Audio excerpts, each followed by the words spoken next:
কাল থেকে শুরু বর্তমান সরকারের প্রথম বাজেট অধিবেশন। নিজ এলাকায় সরকারের কার্যক্রম সঠিকভাবে বাস্তবায়ন নিশ্চিতে বিএনপির এমপিদের নির্দেশ প্রধানমন্ত্রীর। চাঁপাইনবাবগঞ্জ, লালমনিরহাট, নওগাঁ সহ বিভিন্ন সীমান্তে আজও পুশিনের অপচেষ্টায় বিএসএফ। স্থানীয় জনগণের সহযোগিতায় ৭৮ জনকে ফিরিয়ে দিয়েছে বিজিবি। শোকজের জবাব না পেলে ৮ দিনের বিরুদ্ধে ব্যবস্থা, জানিয়েছেন স্বাস্থ্যমন্ত্রী। হাসপাতাল বন্ধ নয়, ভুক্তভোগীরা চান দায়ীদের শাস্তি। শিশু রামিসা ধর্ষণ ও হত্যা মামলার রায় আগামীকাল। শাস্তি দ্রুত কার্যকরের দাবি বাবার। জাতীয় শিশু সুরক্ষা টাস্কফোর্স গঠনের আহ্বান বিশিষ্টজনদের। ঢাকা আর বাসযোগ্য নয়, প্রতিটি প্রতিষ্ঠান ধ্বংসের দ্বারপ্রান্তে, মন্তব্য মির্জা ফখরুলের। দেশকে দুর্নীতির চক্রমুক্ত করার চেষ্টা চলছে, জানালেন তথ্যমন্ত্রী। দেখছিলেন ক্রাউন সিমেন্ট সংবাদ শিরোনাম। বিস্তারিত সংবাদ এবার।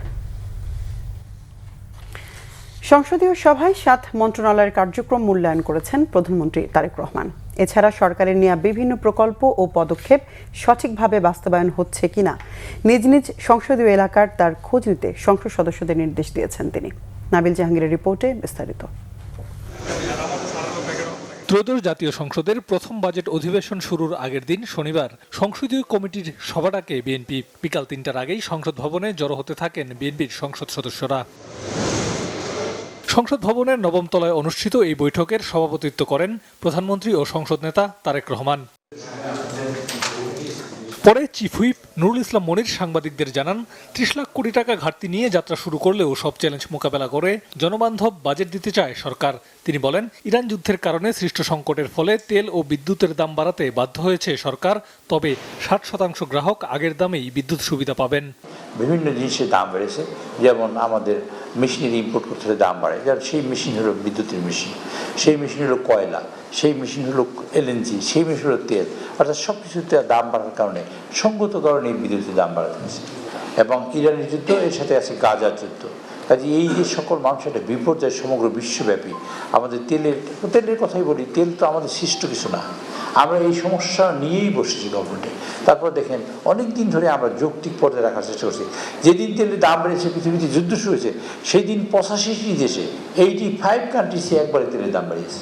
এ সময় শিক্ষা, স্বাস্থ্য, যোগাযোগ, স্বরাষ্ট্র, জ্বালানি সহ 7টি মন্ত্রণালয়ের নানা পদক্ষেপ ও কার্যক্রমের মূল্যায়ন করেন প্রধানমন্ত্রী। পাশাপাশি সংসদ সদস্যদের নিজ নিজ এলাকার খোঁজ রাখার নির্দেশ দেন তিনি। পার্লামেন্টারি পার্টি মিটিংয়ে আজকে 7 জন মাননীয় মন্ত্রী তারা প্রেজেন্টেশন দিয়েছেন। তারা তাদের মন্ত্রণালয় সম্পর্কিত অগ্রগতি, সমস্যা কী এবং তার সমাধানের রাস্তা কী, আর কী কী করেছেন গত 1 মাস 20 দিনে, সেই বিষয়গুলো তুলে ধরেছে। মাননীয় প্রতিটি সদস্যকে বলেছেন এই কথা যে আপনার নির্বাচনী এলাকায় সরকারের প্রণীত যেসব প্রোগ্রাম আছে সেগুলো বাস্তবায়ন হয় কিনা সেটা দেখবেন আপনারা। এছাড়া সংসদীয় কমিটির বৈঠকে তিস্তা ব্যারেজ, শিক্ষা কারিকুলাম সংশোধন, আইন শৃঙ্খলা পরিস্থিতির উন্নয়ন, সংবিধান সংশোধন, হামের প্রাদুর্ভাব ও ডেঙ্গু মোকাবেলা সহ সমসাময়িক নানা বিষয়ে আলোচনা হয়। রবিবার বিকালে বাজেট অধিবেশন শুরু হচ্ছে।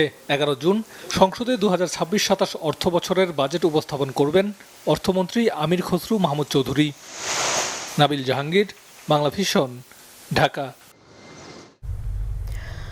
প্রধানমন্ত্রী তারেক রহমানের সঙ্গে সৌজন্য সাক্ষাৎ করেছেন সফররত তুরস্কের পররাষ্ট্রমন্ত্রী হাকান ফিদান। সাক্ষাৎকালে দুই দেশের পারস্পরিক স্বার্থ সংশ্লিষ্ট বিভিন্ন বিষয় নিয়ে আলোচনা হয়। রাজধানীর তেজগাঁওয়ে প্রধানমন্ত্রীর কার্যালয়ে এই সাক্ষাৎ অনুষ্ঠিত হয়। বাংলাদেশের সঙ্গে দীর্ঘস্থায়ী অংশীদারিত্বকে আরও গভীর করার পাশাপাশি বিস্তৃত পরিসরে উন্নীত করতে আগ্রহী তুরস্ক। দৃঢ় ভিত্তির ওপর গড়ে ওঠা সম্পর্ককে এগিয়ে নিতে বিশেষ করে প্রতিরক্ষা শিল্পে সহযোগিতা বাড়ানোর ওপর জোর দিয়েছে আঙ্কারা। 3 দিনের বাংলাদেশ সফরে এসে ঢাকা আঙ্কারা সম্পর্কের ভবিষ্যৎ নিয়ে এসব কথাই বলেছেন তুরস্কের পররাষ্ট্রমন্ত্রী হাকান ফিদান। স্বাস্থ্য, শিক্ষা ও মানবিক সহযোগিতার পাশাপাশি রোহিঙ্গা সংকটে পাশে থাকার কথাও জানান তিনি।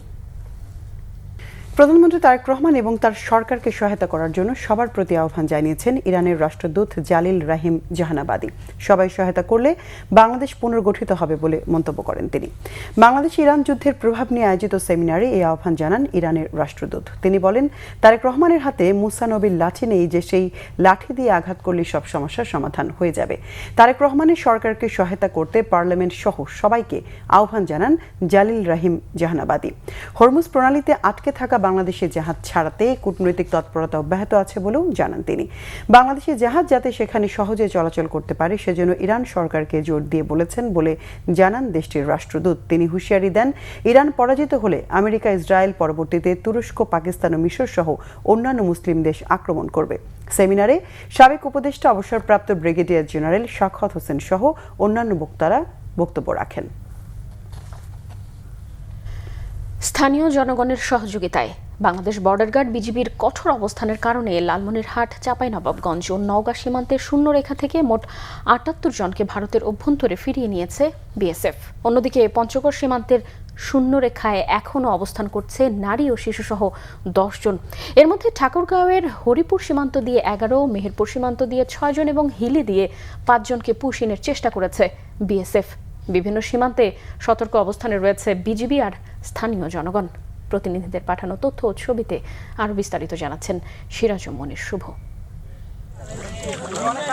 লালমনিরহাটের ৩টি সীমান্ত দিয়ে নারী পুরুষ সহ ৩৩ জনকে বাংলাদেশে পুশিনের চেষ্টার পর ২ সীমান্তে অবস্থানরতদের সরিয়ে নিয়েছে ভারতীয় কর্তৃপক্ষ। হাতীবান্ধা ও আদিতমারি সীমান্তে অবস্থানরত ব্যক্তিদের ভারতের অভ্যন্তরে ফিরিয়ে নেওয়া হলেও পাটগ্রাম সীমান্তে এখনও কয়েকজন শূন্যরেখা সংলগ্ন এলাকায় অবস্থান করছেন।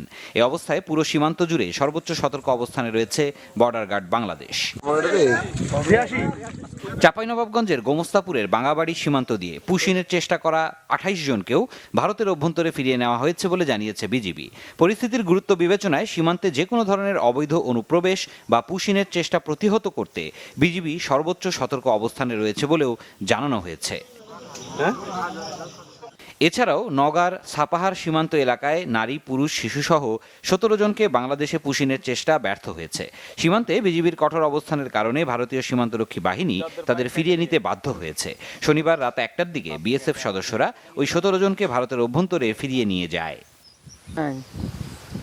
এদিকে পঞ্চগড় সীমান্তে এখনও অবস্থান করছে পুশিন হওয়া নারী ও শিশুসহ ১০ জন।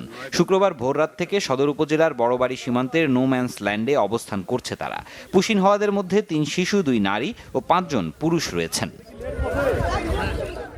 চলমান পরিস্থিতির মাঝেই মেহেরপুরের তেঁতুলবাড়িয়া সীমান্ত দিয়ে ৯ জনকে পুশিনের চেষ্টা চালিয়েছে বিএসএফ। তবে বিজিবি ও গ্রামবাসীর বাধায় তা পণ্ড হয়েছে। ভারত থেকে ঠেলে দেওয়া ৬ জন বর্তমানে নোম্যান্স ল্যান্ডে কাঁটাতারের বেড়ার পাশে অবস্থান করছে। এই ৬ জনকে ভারতে ফেরত পাঠাতে বিজিবি পতাকা বৈঠক করতে বিএসএফকে চিঠি দিয়েছে।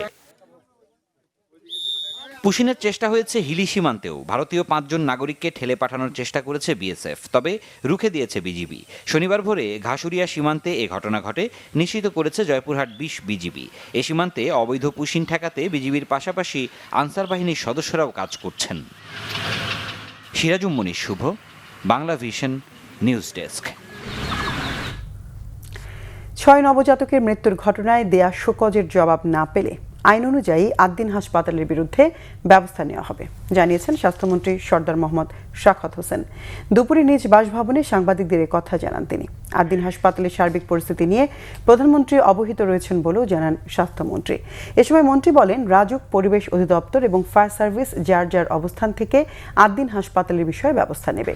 সরকার বিদ্যুৎ চালিত অ্যাম্বুলেন্স দেশেই তৈরির পরিকল্পনা করছে বলেও জানান স্বাস্থ্যমন্ত্রী সরদার মোহাম্মদ শাখাওয়াত হোসেন।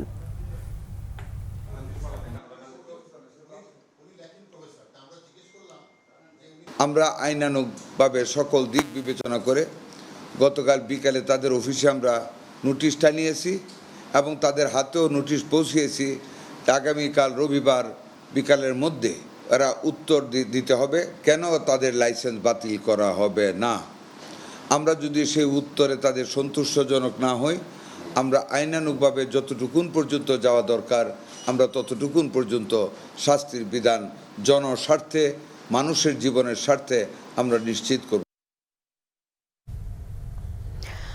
৬ শিশু মৃত্যুর ঘটনায় রাজধানীর আদ্দিন হাসপাতালের লাইসেন্স বাতিল করার জন্য সরকার যে নোটিশ পাঠিয়েছে তা বেআইনি বলে জানিয়েছেন আইনজীবী শিশির মনির। স্বাস্থ্য মন্ত্রণালয়ের এমন নোটিশের বিরুদ্ধে আইনি পদক্ষেপ নেওয়ার কথাও জানিয়েছেন তিনি। রাজধানীর একটি হোটেলে হাসপাতাল কর্তৃপক্ষ ও ভুক্তভোগীর পরিবারের সদস্যদের নিয়ে সংবাদ সম্মেলনে তিনি একথা বলেন। তবে দায়ীদের দৃষ্টান্তমূলক শাস্তির দাবি করলেও হাসপাতাল বন্ধ করে দেওয়ার পক্ষে নয় ভুক্তভোগী পরিবারগুলো। সাংবাদিকদের ওপর হামলার ঘটনায় 2 জন স্টাফকে বহিষ্কার করা হয়েছে বলে জানিয়েছে হাসপাতাল কর্তৃপক্ষ। বিস্তারিত জানাচ্ছেন জিয়া খান। রাজধানীর আদ্দিন হাসপাতালে 6 নবজাতক মৃত্যুর পর সরকারের নেওয়া পদক্ষেপ বিষয়ে সংবাদ সম্মেলনে আসেন আইনজীবী শিশির মনির। এ সময় তার সঙ্গে ছিলেন হাসপাতাল কর্তৃপক্ষ ও ভুক্তভোগীর পরিবারের সদস্যরা। স্বপ্রণোদিত হয়ে এই সংবাদ সম্মেলনের আয়োজনের কথা জানান শিশির মনির। My role is in between an arbitration. It is in between an arbitrator. We are trying to handle the issue with full satisfaction of all concerned. জানান 6 নবজাতক মৃত্যুর ঘটনায় পরিবারের দায়ভার নিয়েছে হাসপাতাল কর্তৃপক্ষ। আদ্দিন হাসপাতাল এই ঘটনায় ভুক্তভোগীদের পাশে আজীবন দায়িত্ব পালন করার সিদ্ধান্ত নিয়েছে। প্রথম, ভুক্তভোগী পরিবারের কোনো সদস্য অর্থাৎ মা, বাবা কিংবা ভাই বোন যতদিন জীবিত থাকবেন তারা আদ্দিন হাসপাতালে সকল রোগের ফ্রি চিকিৎসা পাবেন ঔষধ ব্যতীত। স্বাস্থ্য অধিদপ্তরের করা তদন্ত প্রতিবেদনের বিরুদ্ধে আইনি পদক্ষেপের কথাও জানান শিশির মনির। আমরা মনে করি স্বাস্থ্য মন্ত্রণালয়ের পক্ষ থেকে লাইসেন্স ক্যান্সেল করার জন্য যে নোটিশ পাঠিয়েছে, this is unlawful. They cannot send this type of notice. এটা উই উইল ফাইট লিগালি। এবং যে ঘটনার কারণে স্বাস্থ্য মন্ত্রণালয়ের পক্ষ থেকে যে আইনের কথা বলা হয়েছে, সে আইন হলো the medical practice and private clinics and laboratories regulation ordinance 1982।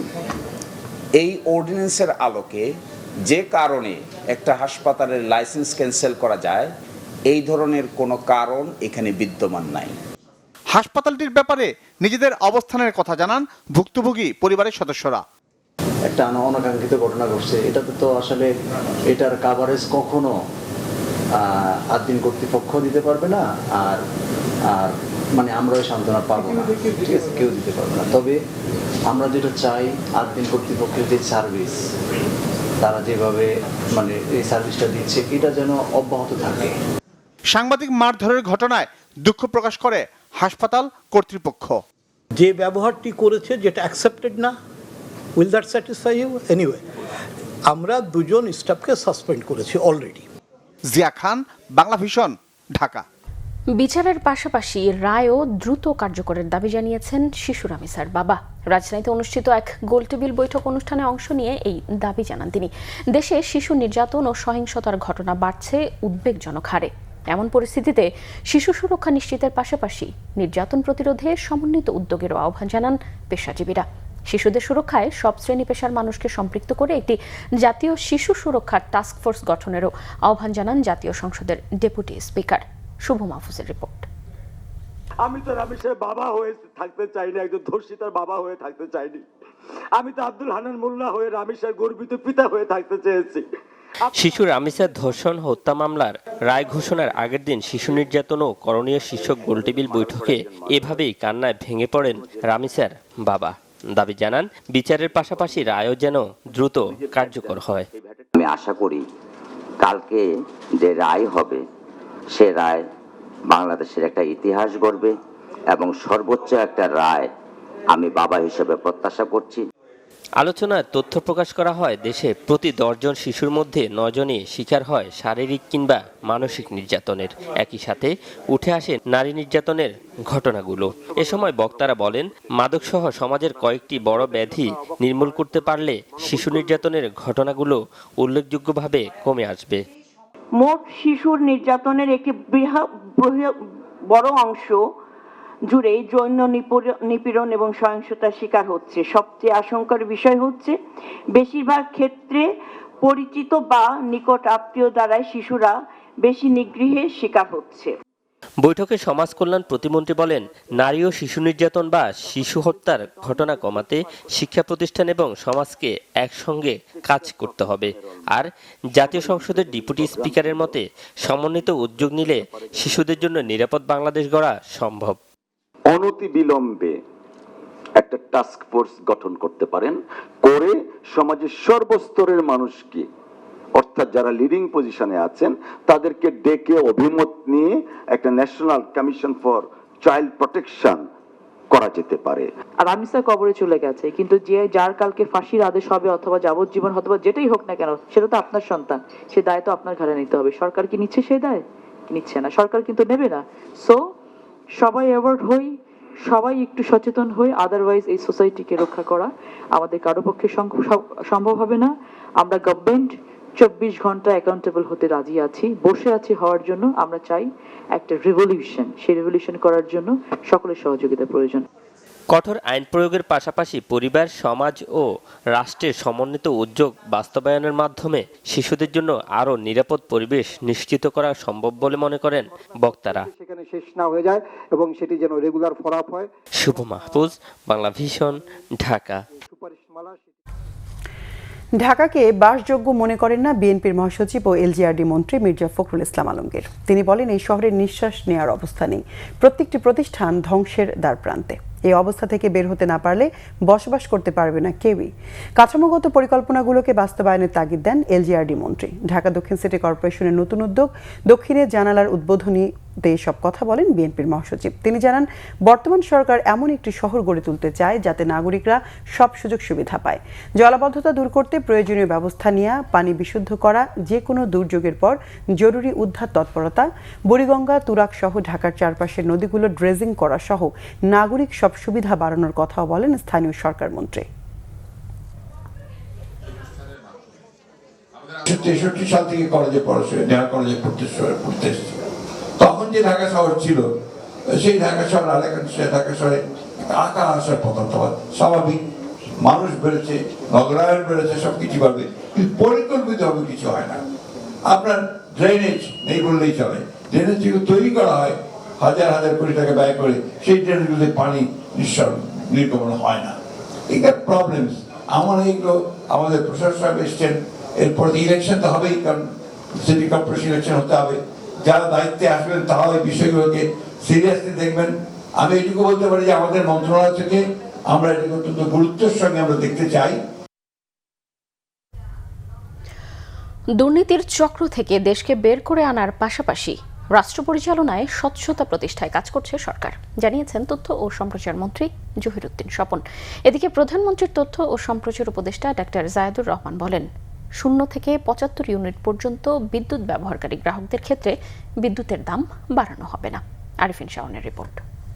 1-1.5 দশক যাবত হয়েছে। সচিবালয়ে বিদ্যুৎ জ্বালানি পরিস্থিতি নিয়ে আয়োজিত সংবাদ সম্মেলনে এসব কথা জানান তথ্য ও সম্প্রচার মন্ত্রী। মন্ত্রীর বক্তব্যে উঠে আসে বিগত সরকারের ভঙ্গুর অর্থনীতির অবস্থা। এ সময় বিভিন্ন খাতের উল্লেখ করে তিনি বলেন, দুর্নীতি ও মানি লন্ডারিং সহ বিগত সরকারের সময়কার নানা অপরাধের বোঝা বর্তমান সরকারকে বহন করতে হচ্ছে। প্রায় 1-1.5 দশক যাবত হয়েছে লুটপাটের।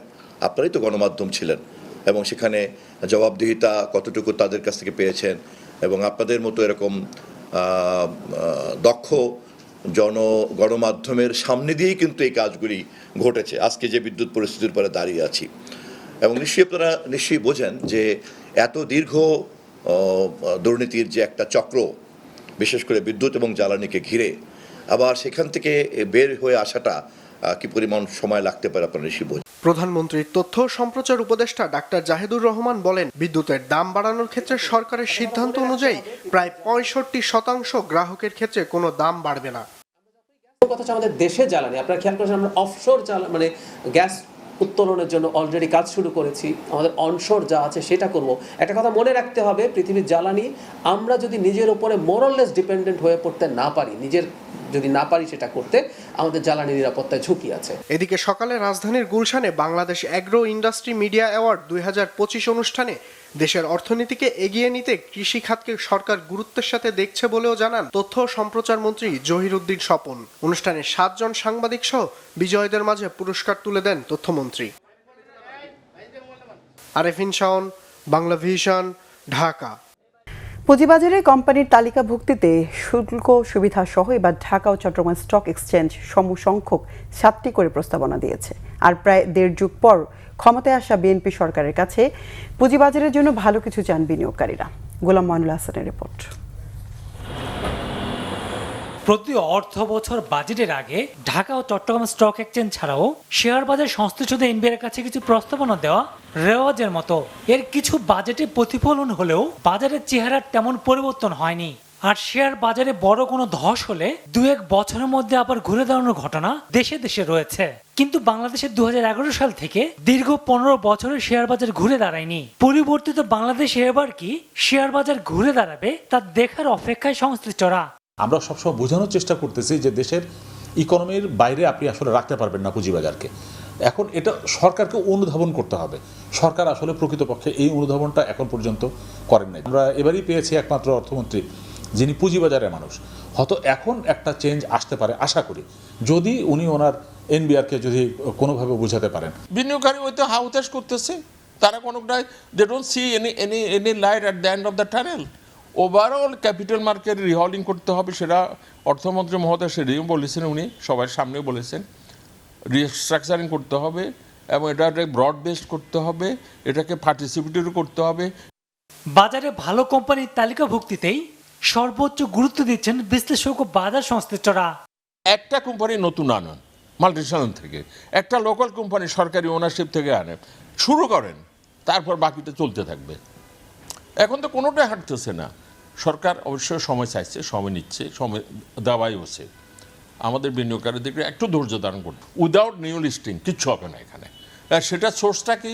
ওই যে বললাম মাল্টিন্যাশনাল কোম্পানি। আচ্ছা, তারা কেন আসবে? তারা বারবার বলতেছে why should you go for listing, we don't require the capital.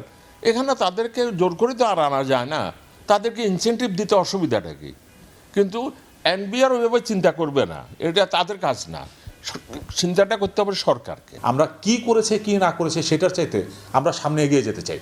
আমি মনে করি যে আমাদের এখানে ভালো ভালো কোম্পানি যারা লিস্টেড হয়, এই ভালো কোম্পানি লিস্টেড করার জন্য যা যা করণীয় দরকার আমাদের সবার আসলে সেই কাজটাই করতে হবে। বিএনপি সরকারের কাছে বিনিয়োগকারীদেরও এবার প্রত্যাশার পারদ উঁচুতে। মাননীয় অর্থমন্ত্রী যেহেতু পুঁজিবাজার বোঝেন, পুঁজিবাজারের উনি আদ্যপান্ত ওনার সমস্যা এবং সম্ভাবনা সবগুলোই ওনার জানা। সো আমরা আসন্ন বাজেটে মানে প্রত্যাশা করছি যে উনি এমন ঘোষণা দিবেন যে ঘোষণার কারণে পুঁজিবাজার তার কাঙ্ক্ষিত গতিশীলতা ফিরবে। এদিকে আগামী 2 মাসের মধ্যে শেয়ার বাজারকে অনন্য উচ্চতায় নিয়ে যাবে সরকার। অর্থমন্ত্রীর এমন বক্তব্য আশা জাগিয়েছে বিনিয়োগকারীদের। ক্যাপিটাল মার্কেটের জন্য will have to do everything. কারণ হচ্ছে আমাকে ফ্রন্টিয়ার মার্কেট থেকে ইমার্জিং মার্কেটে গ্রাজুয়েট করতে হবে। Then I will have the access to $1 trillion fund available globally, এবং that we are going to do in next 2 months। বিনিয়োগকারীদের দৃষ্টি এখন বাজেটের দিকে। তাদের আশা দীর্ঘ 1.5 যুগের হতাশা দূর করবে বিএনপি সরকার। গোলাম মইনুল হাসান, বাংলা ভিশন, ঢাকা। ডেঙ্গু প্রতিরোধে ঢাকা দক্ষিণ সিটি কর্পোরেশন 3 মাসব্যাপী বিশেষ অভিযানের উদ্বোধন করেছে শনিবার। রাজধানীর ধানমন্ডি রবীন্দ্র সরোবরে অভিযানের উদ্বোধন করেন স্বাস্থ্যমন্ত্রী সরদার মোহাম্মদ সাখাওয়াত হোসেন ও ঢাকা দক্ষিণ সিটি কর্পোরেশনের প্রশাসক আব্দুস সালাম। ডেঙ্গু প্রতিরোধে জনগণকে আরও সতর্ক হওয়ার আহ্বান জানান মন্ত্রী। বিশেষ করে বহুতল ভবনের ছাদ ও বাসাবাড়িতে ফুলের টবে জমে থাকা পানি ডেঙ্গুর বিস্তারের অন্যতম কারণ বলে উল্লেখ করেন তিনি। অভিযানে সিটি কর্পোরেশনের ডেঙ্গু দমনে ঔষধ ছড়ানোর পাশাপাশি প্রতিটি ওয়ার্ডে অভিযান চলবে। অভিযানে সরকারি প্রতিষ্ঠানের ডেঙ্গুর লার্ভা পাওয়া গেলে প্রতিষ্ঠান প্রধানকে বড় আকারের জরিমানার কথাও বলেন দক্ষিণ সিটির প্রশাসক। বেসরকারি প্রতিষ্ঠান বা বাসাবাড়িতেও অভিযান ও জরিমানার কথা জানান তিনি। রবীন্দ্র সরোবরে অবৈধভাবে মেলা করার জন্য ইজারাদারদের প্রতি ক্ষোভ প্রকাশ করেন দক্ষিণ সিটির প্রশাসক। পরে ডেঙ্গু সচেতনতায় র্যালি বের করা হয়। বাণিজ্যমন্ত্রী খন্দকার আব্দুল মুক্তাদির বলেছেন, দেশীয় খাবারের মান নিয়ে মানুষের মধ্যে আতঙ্ক স্বাভাবিক বিষয় নয়। খাদ্যে ভেজাল নিয়ন্ত্রণে বিএসটিআইকে শক্তিশালী করা হবে। একটা সমাজ বা দেশকে টেকসই করতে হলে দেশের উৎপাদন খাতের উপর প্রতিটি মানুষের আস্থা থাকতে হবে বলেও মন্তব্য করেছেন তিনি। রাজধানীর তেজগাঁয়ে বিএসটিআই ভবনে বিশ্ব মেট্রোলজি দিবস উপলক্ষে আয়োজিত আলোচনা সভায় এসব কথা বলেন শিল্পমন্ত্রী। জানান, বিএসটিআইয়ের সক্ষমতা বাড়াতে উদ্যোগ নেওয়া হবে। জনবল সংকট দূর করার পাশাপাশি প্রযুক্তিগত উন্নয়নের মাধ্যমে প্রতিষ্ঠানটিকে আরও কার্যকর ও আধুনিক করে গড়ে তোলা হবে। জিয়াউর রহমান নয়, স্বাধীনতা পরবর্তী সময়ে দেশকে শান্ত রাখতে স্বাধীনতা বিরোধীদের ক্ষমা করেছিলেন শেখ মুজিবুর রহমান, বলেছেন মুক্তিযুদ্ধ বিষয়ক মন্ত্রী আহমেদ আজম খান। শহীদ প্রেসিডেন্ট জিয়াউর রহমানের 45তম শাহাদাত বার্ষিকী উপলক্ষে শনিবার দুপুরে মগবাজারে বাংলাদেশ মুক্তিযোদ্ধা সংসদ কেন্দ্রীয় কমান্ড কাউন্সিল আয়োজিত আলোচনা সভায় এই কথা বলেন তিনি। জানান সংবিধানের ৫ম সংশোধনীর মাধ্যমে ৭৫ পরবর্তী সময়ে আওয়ামী লীগ সহ সকল রাজনৈতিক দলের রাজনীতি করার পথ সুগম করেছিলেন জিয়াউর রহমান। এছাড়াও বর্তমান সরকারকে অস্থিতিশীল করতে স্বাধীনতা বিরোধী শক্তিরই ষড়যন্ত্র অব্যাহত রয়েছে উল্লেখ করে সকলকে সচেতন ও সতর্ক থাকার আহ্বান জানান মন্ত্রী। প্রধানমন্ত্রী অর্থ ও পরিকল্পনা বিষয়ক উপদেষ্টা রাশেদ আল মাহমুদ তিতুমির বলেছেন, বাংলাদেশের বাস্তবতায় দাতা সংস্থাদের সব পরামর্শ মেনে নেওয়া সম্ভব নয়, কারণ এতে লাভের চেয়ে ক্ষতি বেশি হতে পারে। আর পরিকল্পনা প্রতিমন্ত্রী জোনায়েদ সাকি জানিয়েছেন, কেবল প্রয়োজনীয় প্রকল্প গ্রহণের সাথে রাষ্ট্রীয় অপচয় কমাতে গুরুত্ব দিচ্ছে সরকার। রিপোর্ট গোলাম ময়নুল আহসানের। আগামী বৃহস্পতিবার নতুন অর্থ বছরে বাজেট দেবেন অর্থমন্ত্রী। এমন প্রেক্ষাপটে অর্থনৈতিক সংকট মুহূর্তে আসছে বাজেট শিরোনামে গোল টিভির আলোচনা আয়োজন করে অনলাইন প্ল্যাটফর্ম চর্চা। এতে অংশ নিয়ে প্রধানমন্ত্রীর উপদেষ্টা রাশেদ আল মাহমুদ তিতুমির জানান, দেশে কর্মসংস্থান সৃষ্টিতে আসছে বাজেটে ৬০,০০০ কোটি টাকার তহবিল ঘোষণা হবে। বন্ধ কলকারখানা, নতুন ব্যক্তিগত উদ্যোগ, সেই জন্যে আমরা ৬০,০০০ কোটি টাকার যে পুনরুদ্ধার তহবিল ঘোষণা করেছে এবং রাজস্ব বিভাগ থেকেই কিন্তু সহায়তাটা দেওয়া হচ্ছে। এতে যদি আন্তর্জাতিক মুদ্রা তহবিল বা কেউ কোনো রকমের এর বিষয় উত্থাপন করে, তাহলেও আমরা সরকার এই বিষয়ে মনে করি যে এই রাজস্ব সহায়তা দেওয়া দরকার। পরিকল্পনা প্রতিমন্ত্রী জোনায়েদ সাকি ব্যাংকগুলোর অর্থনৈতিক সহায়ক ভূমিকা নিয়ে প্রশ্ন তোলেন। ব্যাংক তো আসলে উৎপাদনের সহযোগী কিনা সেটা একটা বড় প্রশ্নের জায়গা। তো যাদের সহযোগী হয়েছে তাদের একটা উল্লেখযোগ্য অংশ পুরো ব্যাংকটাই খেয়ে ফেলেছেন। এখন সেটার সাথে পলিটিক্যাল পাওয়ার ডাইরেক্টলি একটা নেক্সাস তৈরি হয়েছিল। তো যার ফলে যারা সত্যিকার উদ্যোক্তা, যারা পরিশ্রম করে দীর্ঘদিন ধরে একটা ব্যবসা প্রতিষ্ঠান উৎপাদন ক্ষেত্র টিকিয়ে রেখেছেন, তারা এখন বিরাট সংকটের মধ্যে। কতিপয় ক্রণেই পুরো ব্যাংক ব্যবস্থা খেয়ে ফেলেছে। অনুষ্ঠানে ব্যবসায়ীরা যত রাজস্ব বোর্ডের করার সমালোচনা করেন। সরি টু সে, এটা মানে বলা ঠিক না, তারপরও বলতে হচ্ছে যে ডাকাতরা অস্ত্র ধরে টাকা নিয়ে যায়। এনবিআর সংসদে একটা অস্ত্র তৈরি করে নিছে সংসদে, অর্থাৎ আইন বেআইনি কিছু আইন পাশ করে নিয়েছে যে এই যে টাকাটা নিল এই টাকাটা ফেরত হবে না, সমন্বয় হবে না, এই আইনটা তারা পাশ করিয়েছেন। ওই অস্ত্র দিয়ে তারা আমাদের কাছ থেকে টাকাটা ছিনিয়ে নিচ্ছেন। বিগত আওয়ামী লীগ সরকারের আমলে প্রকল্পের নামে দুর্নীতিতে বিপুল অপচয় হয়েছে বলেন পরিকল্পনা প্রতিমন্ত্রী। আমার মনে হয় দুর্নীতি যতটা হচ্ছে, অপচয় সম্ভব তার চেয়ে আরো অনেক বেশি। গোলাম মইনুল আহসান, বাংলা ভিশন, ঢাকা। আস্তে আস্তে পরিচালন ব্যয় কমতে। দুর্যোগ, বিপর্যয় কিংবা মানবিক সংকট, যেখানেই মানুষ বিপদে পড়ে সেখানেই বাংলাদেশ জামায়াতে ইসলামের নেতাকর্মীরা সহায়তার হাত বাড়িয়ে দেয়, এমন মন্তব্য করেছেন দলটির ঢাকা মহানগরীর উত্তরের আমির মোহাম্মদ সেলিম উদ্দিন। শনিবার দুপুরে রাজধানীর বাড়িধারা সংলগ্ন নয়ানগড় এলাকায় সম্প্রতি অগ্নিকাণ্ডে ক্ষতিগ্রস্ত স্থান পরিদর্শনকালে একথা বলেন তিনি। এ সময় সেলিম উদ্দিন ক্ষতিগ্রস্ত পরিবারগুলোর সঙ্গে কথা বলেন, তাদের দুর্ভোগ ও ক্ষয়ক্ষতির খোঁজ খবর নেন। অগ্নিকাণ্ডে ক্ষতিগ্রস্তদের প্রতি গভীর সমবেদনা জানিয়ে তিনি দ্রুত পুনর্বাসন এবং প্রয়োজনীয় সহায়তা নিশ্চিতে সংশ্লিষ্ট কর্তৃপক্ষের প্রতি আহ্বান জানান। পরিদর্শন শেষে মোহাম্মদপুরে জুলাই শহীদ মাহমুদুর রহমান সৈকতের বাবার বাসায় যান সেলিম উদ্দিন। সেখানে তার শারীরিক অবস্থার খোঁজ নেন এবং দ্রুত সুস্থতা কামনা করেন।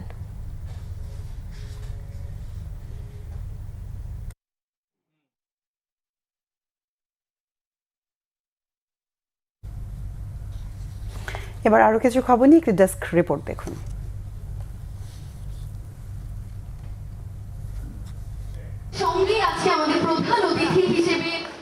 বর্ণাঢ্য আয়োজনে আজ থেকে রাজধানীতে শুরু হয়েছে ক্রীড়া পরিদপ্তর আয়োজিত 3 দিন ব্যাপী ডেভেলপমেন্ট কাপ ফুটবল টুর্নামেন্ট 2026। সকালে রাজধানীর মোহাম্মদপুরে সরকারি শারীরিক শিক্ষা কলেজ মাঠে টুর্নামেন্টের আনুষ্ঠানিক উদ্বোধন করেন যুব ক্রীড়া প্রতিমন্ত্রী মোহাম্মদ আমিনুল হক। সভাপতিত্ব করেন যুব ও ক্রীড়া মন্ত্রণালয়ের অতিরিক্ত সচিব মোহাম্মদ মাহফুজুল আলম খান। তৃণমূলের উদীয়মান ফুটবলারদের দক্ষতা বিকাশের লক্ষ্যে এই টুর্নামেন্টটি আগামী 8 জুন পর্যন্ত চলবে। এবারও আকিজ ভেঞ্চার গ্রুপের কর্মকর্তা ও কর্মচারীদের পরিবারের মাঝে গ্রীষ্মকালীন মৌসুমি ফলের স্বাদ উপভোগের প্রত্যয়ে আকিজ ভেঞ্চার ফ্রুটস ডে 2026 আয়োজন করা হয়েছে। বুধবার আকিজ হাউস সহ একযোগে সকল কর্পোরেট অফিসে এই ফল উৎসব হয়। সার্বিকভাবে প্রায় 1300 জনের অধিক কর্পোরেট কর্মকর্তা কর্মচারীর মধ্যে আম ও লিচুর সমন্বয়ে ফলের প্যাকেট বিতরণ করা হয়। এছাড়া 2000-এর বেশি কর্মকর্তা কর্মচারীকে দিনব্যাপী আম লিচু দেওয়া দেওয়া হয়। ফ্রুটস ডে উৎসবটি আকিজ ভেঞ্চার গ্রুপের কর্পোরেট অ্যাডমিন ডিপার্টমেন্টের তত্ত্বাবধানে হয়। এ সময় গ্রুপের চেয়ারম্যান শেখ শামীম উদ্দিন ও সিও জহুরুল আলম রুমন উপস্থিত ছিলেন। এছাড়া আকিজ হাউস চত্বরে আয়োজিত অনুষ্ঠানে আকিজ গ্রুপের বিভিন্ন অঙ্গ প্রতিষ্ঠানের ঊর্ধ্বতন কর্মকর্তা ও গণ্যমান্য অতিথিরা উপস্থিত ছিলেন। আকিজ ভেঞ্চার গ্রুপের হেড অব এডমিন মনির আহমেদের সার্বিক তত্ত্বাবধানে উৎসব মুখর পরিবেশে দিনব্যাপী ফল বিতরণ কার্যক্রম হয়। উপস্থিত ছিলেন আকিজ। রাজধানীর ধানমন্ডিতে দুর্নীতি বিরোধী জাতীয় সমন্বয় কমিটির উদ্যোগে প্রতিবন্ধী, দুস্থ ও অসহায়দের মাঝে মাংস ও নগদ অর্থ বিতরণ করা হয়েছে। অনুষ্ঠানে প্রধান অতিথি হিসেবে বক্তব্য রাখেন দুর্নীতি বিরোধী জাতীয় সমন্বয় কমিটির সাধারণ সম্পাদক ও মুখপাত্র Sarwar Wadud Chowdhury. Supreme court bar অ্যাসোসিয়েশনের সাবেক সম্পাদক জননেতা গিয়াসউদ্দিন আহমেদের সভাপতিত্বে বক্তব্য রাখেন ডক্টর মোহাম্মদ আব্দুল হক তালুকদার, বীর মুক্তিযোদ্ধা ডক্টর জমিরুল আক্তার, বীর মুক্তিযোদ্ধা হাফিজ আহমেদ সহ অনেকে। প্রধান অতিথি সারোয়ার ওয়াদুদ চৌধুরী বলেন, দুর্নীতিমুক্ত বাংলাদেশ জনগণের একমাত্র আকাঙ্ক্ষা। শেখ হাসিনা যা ক্ষতি করেছেন তার থেকে দেশের বেশি ক্ষতি করেছেন ডক্টর ইউনূস। বিদ্যমান গ্রেড সংখ্যা কমিয়ে বৈষম্যহীন নবম পে স্কেল বাস্তবায়ন, প্রথম ধাপে 100% বেসিক বেতন ও দ্বিতীয় ধাপে ভাতা প্রদান, বিদ্যমান ভাতা বহাল রাখা এবং আগামী বাজেটে প্রয়োজনীয় বরাদ্দ নিশ্চিত করে দ্রুত পে স্কেল কার্যকরের দাবি জানিয়েছে বাংলাদেশ আন্তঃবিশ্ববিদ্যালয় কর্মচারী ফেডারেশন। দুপুরে জাতীয় প্রেস ক্লাবে সংবাদ সম্মেলনে এসব দাবি তুলে ধরেন সংগঠনের চেয়ারম্যান মোহাম্মদ সেলিম মিয়া। তিনি বলেন, অষ্টম পে স্কেল কার্যকরের পর 11 বছর পেরিয়ে গেলেও নতুন পে স্কেল বাস্তবায়ন হয়নি। বিএনপি চেয়ারম্যান তারেক রহমানকে ও নবগঠিত জাতীয়তাবাদী যুবদল কেন্দ্রীয় নির্বাহী কমিটির নেতাদের অভিনন্দন জানিয়ে শুভেচ্ছা মিছিল হয়েছে রংপুরে। শনিবার জেলা বিএনপি কার্যালয় থেকে মিছিলটি শুরু হয়ে নগর ঘুরে আসে। জেলা যুবদল সভাপতি নাজমুল আলম নাজু ও সম্পাদক শাহ জিল্লুর রহমান জেমসের নেতৃত্বে মিছিলে জেলার 8 উপজেলা ও পৌর যুবদল নেতারা অংশ নেন। কনটেক্সট নিয়ে আলোচনা করছি। বিদ্যুতের মূল্য বৃদ্ধির তীব্র প্রতিবাদ এবং কার্যকর বাস্তবায়নযোগ্য ও সংস্কারমুখী জাতীয় বাজেটের দাবিতে রাজধানীর বিজয়নগরে দলের কেন্দ্রীয় কার্যালয়ে সংবাদ সম্মেলন করেছে এবি পার্টি। সংবাদ সম্মেলনে দলের সাধারণ সম্পাদক ব্যারিস্টার আসাদুজ্জামান ফুয়াদ বলেন, প্রস্তাবিত বাজেটে 2024 সালের গণ অভ্যুত্থানের চেতনা, জুলাই জাতীয় সনদ এবং জনগণের গণরায়ের যথাযথ প্রতিফলন দেখা যাচ্ছে না। সংবাদ সম্মেলনে দলের chairman Mojibur Rahman Manju capacity charge ও ভর্তুকির নামে অপচয় বন্ধ করে বিদ্যুতের দাম কমানোর দাবি জানান। শরীয়তপুর 2 আসনের সংসদ সদস্য মোহাম্মদ শফিকুর রহমান কিরণ ঘোষিত বিনামূল্যে বিদেশি কর্মসংস্থানের লক্ষ্যে প্রার্থীদের প্রাথমিক বাছাই করা হয়েছে। শনিবার সকাল 10টা থেকে দুপুর 12টা পর্যন্ত নড়িয়া উপজেলা পরিষদ মিলনায়তনে এই বাছাই কার্যক্রম হয়। এতে এলাকার বিপুল সংখ্যক যুবক অংশ নেন। শরীয়তপুর 2 আসন থেকে মোট 216 জনকে বিদেশে পাঠানো হবে। সাতক্ষীরার কলারোয়া থেকে গ্রাহকের প্রায় 2 কোটি টাকা হাতিয়ে নিয়ে লাপাত্তা হওয়া আলামিন ফাইন্যান্স অ্যান্ড ইনভেস্টমেন্ট লিমিটেড নামে প্রতিষ্ঠানের স্বত্বাধিকারী ওমর ফারুক সবুজ সহ জড়িত সকল কর্মকর্তাদের গ্রেফতার এবং টাকা ফেরত দেওয়ার দাবিতে মানববন্ধন হয়েছে। উপজেলা পরিষদ চত্বরে এই মানববন্ধন হয়। ফিজিওথেরাপি চিকিৎসকদের জাতীয় সংগঠন বাংলাদেশ ফিজিওথেরাপি অ্যাসোসিয়েশনের বার্ষিক সাধারণ সভা হয়েছে সাভারে। সিআরপি রেলওয়ে হলরুমে সংগঠনের সভাপতি অধ্যাপক ডক্টর মোহাম্মদ আনোয়ার হোসেনের সভাপতিত্বে সভায় সংগঠনের কার্যক্রম তুলে ধরেন সাধারণ সম্পাদক ডাক্তার মোহাম্মদ শাহাদাত হোসেন। বিশেষ অবদান রাখায় 13 জনকে বিশেষ সম্মাননা দেয়া হয়। রাজধানীতে বিশ্ব সাহিত্য কেন্দ্রে মুক্ত কণ্ঠ আবৃত্তি একাডেমির 43তম প্রতিষ্ঠা বার্ষিকী উপলক্ষে আমার সত্তায় আবৃত্তি অনুষ্ঠান হয়েছে। অনুষ্ঠান উদ্বোধন করেন বীর মুক্তিযোদ্ধা স্বাধীনতা পুরস্কার প্রাপ্ত বরেণ্য সাংস্কৃতিক ব্যক্তিত্ব আশরাফুল আলম। এ সময় উপস্থিত ছিলেন অবসরপ্রাপ্ত যুগ্ম সচিব হারুনুজ্জামান সহ বিশিষ্ট ব্যক্তিরা। আবৃত্তি পরিবেশনায় ছিলেন মুক্ত কণ্ঠ আবৃত্তি একাডেমির সদস্যরা। Bangla vision news desk. সংবাদ শেষ করব ক্রাউন 7 শিরোনামগুলো আরেকবার জানিয়ে। কাল থেকে শুরু বর্তমান সরকারের প্রথম বাজেট অধিবেশন। নিজ এলাকায় সরকারের কার্যক্রম সঠিকভাবে বাস্তবায়ন নিশ্চিতে বিএনপির এমপিদের নির্দেশ প্রধানমন্ত্রী। চাঁপাইনবাবগঞ্জ, লালমনিরহাট, নওগাঁ সহ বিভিন্ন সীমান্তে আজও পুশিনের অপচেষ্টায় বিএসএফ, স্থানীয় জনগণের সহযোগিতায় 78 জনকে ফিরিয়ে দিয়েছে বিজিবি। শোকজের জবাব না পেলে 8 দিনের বিরুদ্ধে ব্যবস্থা জানিয়েছেন স্বাস্থ্যমন্ত্রী। হাসপাতাল বন্ধ নয়, ভুক্তভোগীরা চান দায়ীদের শাস্তি।